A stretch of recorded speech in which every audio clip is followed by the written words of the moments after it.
চট্টগ্রাম জেলা প্রশাসনের আয়োজনে মহান শহীদ দিবস ও আন্তর্জাতিক মাতৃভাষা দিবস উপলক্ষে আলোচনা সভা ও সাংস্কৃতিক অনুষ্ঠান অনুষ্ঠিত।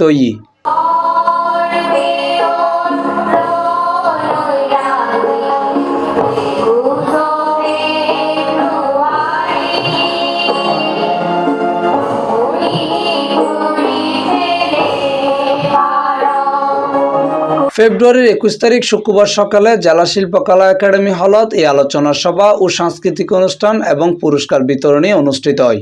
অনুষ্ঠানে চট্টগ্রাম জেলা প্রশাসক ফরিদা খানমের সভাপতিত্বে প্রধান অতিথি হিসেবে উপস্থিত আছেন চট্টগ্রাম বিভাগীয় কমিশনার ডক্টর মোহাম্মদ জিয়াউদ্দিন। বিশেষ অতিথি হিসেবে উপস্থিত আছেন চট্টগ্রাম রেঞ্জর ডিআইজি আহসান হাবিব পলাশ, চট্টগ্রাম জেলার পুলিশ সুপার মোহাম্মদ সাইফুল ইসলাম শান্তু সহ আরো বহুত কেউ।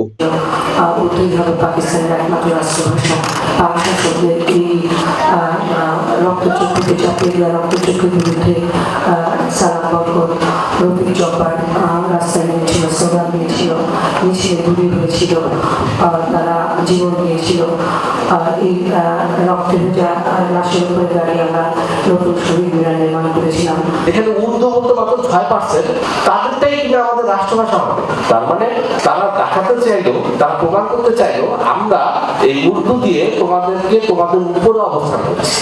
আমরা প্রতিটা বিপ্লবের যখন আমি শুনি, আমি যদি পুলিশের সদস্য হিসেবে পুলিশের গুলিতে মারা যাওয়া সবসময় আমাকে ব্যথিত করে। বাংলার কথা যদি বলি, 71-এর কথা যদি বলি, সর্বশেষ 24-এর কথা যদি বলি, তখন আমার মনে হয় আমাদের রোলটা কি হবে পুলিশ বাহিনীর সদস্য হিসেবে। দেশের অভ্যুদয়ের পূর্বে যে দিনটি সবচেয়ে বেশি বাংলাদেশের জন্য তাৎপর্যপূর্ণ ছিল সেটি ছিল 1952 সালের ভাষা আন্দোলন। ভাষার জন্য কোনো দেশের মানুষ জীবন দিতে পারে, এটা ছিল এক অকল্পনীয় বিষয়। আমাদের পূর্বপুরুষ ভাষার জন্য জীবন দিয়ে এই জাতিকে প্রতিষ্ঠা করেছে। ক্রমান্বয়ে এই বীরের জাতি দিনে দিনে একের পর এক ইতিহাসের পুনরাবৃত্তি করে নিজেদের উর্দু হবে পাকিস্তানের রাষ্ট্রভাষা, অথচ সেদিন হয়েছিল এক অস্বাভাবিক। বাউন্ডে আমরা ভাষা আন্দোলন করেছি, আমরা আমাদের মাতৃভাষাকে আমরা চিনে এনেছি, আমরা প্রতিষ্ঠিত করেছি বাংলা ভাষাকে।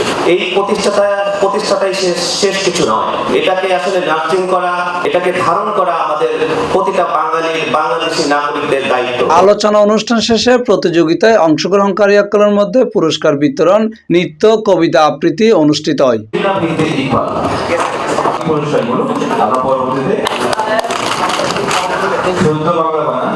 Mohammad Nizamuddin Tipu, C+ TV, Chittagong.